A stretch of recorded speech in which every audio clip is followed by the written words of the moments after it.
Gang বোর্ডের সংযোগের জন্য এই 4টি মাথা তার বের করে নিলাম। দেখুন কিভাবে লাগানো হয়। ঠিক এইভাবে আপনারা ঢুকাবেন। এই যে এখন টেস্টার দিয়ে টাইট দিচ্ছি।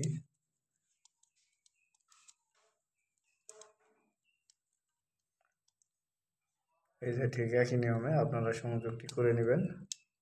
এই যে আমি বোর্ডের ওয়ারিংটি কমপ্লিট করলাম।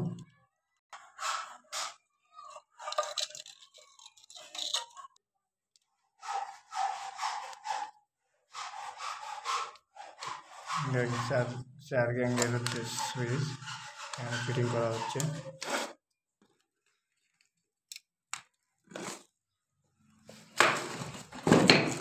এখানে হোল্ডার হচ্ছে।